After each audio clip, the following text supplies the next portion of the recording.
क्या आप जानते हैं, दुनिया के सबसे अमीर मंदिर तिरुपति बालाजी के पीछे एक ऐसी रहस्यमयी कहानी छिपी है जिसकी शुरुआत होती है एक ऋषि की लात, एक देवी के वियोग और एक भगवान के कर्ज से। क्यों भगवान विष्णु ने कुबेर से कर्ज लिया? क्यों लाखों भक्त आज भी अपने बाल दान करते हैं? और आखिर क्यों भक्त हर जगह पुकारते हैं गोविंदा गोविंदा?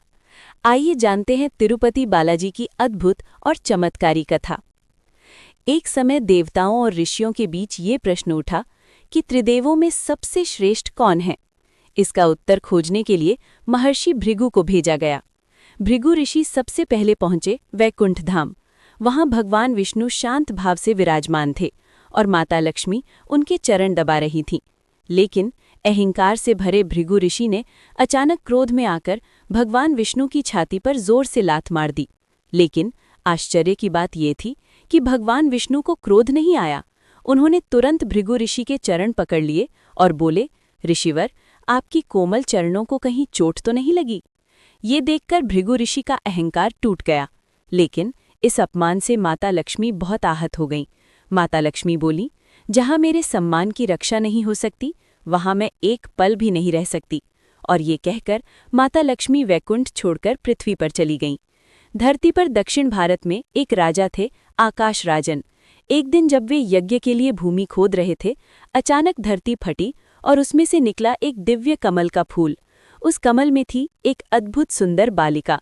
राजा ने उस बच्ची का नाम रखा पद्मावती। राजा ने उस बच्ची को अपनी बेटी की तरह पाला।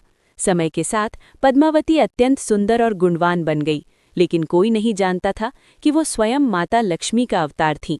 उधर वैकुंठ में माता लक्ष्मी के बिना भगवान विष्णु बहुत दुखी हो गए। वे उन्हें खोजते खोजते धरती पर तिरुमाला की पहाड़ियों पर आ गए। माता के वियोग में उन्होंने खाना पीना भी छोड़ दिया और एक चींटी के टीले के अंदर बैठकर गहरे ध्यान में लीन हो गए। लेकिन भगवान को भूखा देखकर एक गाय रोज उस टीले के पास आती और अपना सारा दूध उस टीले के अंदर अर्पित कर देती। एक दिन गाय चराने वाले ने ये देख लिया। उसे लगा कि गाय दूध बर्बाद कर रही है। गुस्से में आकर उसने गाय को मारने के लिए अपनी कुल्हाड़ी फेंक दी।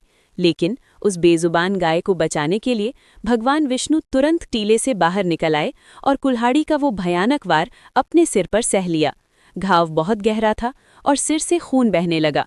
भगवान को इस हालत में देखकर उनकी एक भक्त नीला देवी से रहा नहीं गया।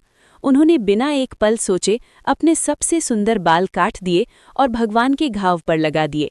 चमत्कार हुआ, घाव तुरंत भर गया। नीला देवी के इस प्रेम से प्रसन्न होकर भगवान विष्णु ने उन्हें वरदान दिया, कलयुग में जो भी भक्त मेरे दर्शन करने आएगा और अपने बालों का दान करेगा, उसका अहंकार और पाप दोनों नष्ट हो जाएंगे। समय बीता, धरती पर भगवान विष्णु श्रीनिवास के रूप में रहने लगे। एक दिन उनकी मुलाकात हुई राजकुमारी पद्मावती से और दोनों एक दूसरे से प्रेम करने लगे। लेकिन पद्मावती एक बड़े राजा की बेटी थी, इसलिए विवाह भी होना था शाही और भव्य। लेकिन प्रभु के पास धन नहीं था। तब भगवान श्रीनिवास ने कुबेर से कर्ज लिया। कुबेर ने एक शर्त रखी कि कलयुग के अंत तक ये कर्ज ब्याज सहित चुकाना होगा।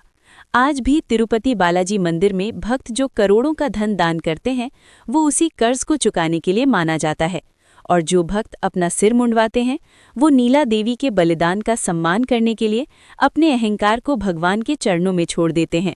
अगर आप भी तिरुपति बालाजी के भक्त हैं, तो कमेंट में लिखिए गोविंदा गोविंदा।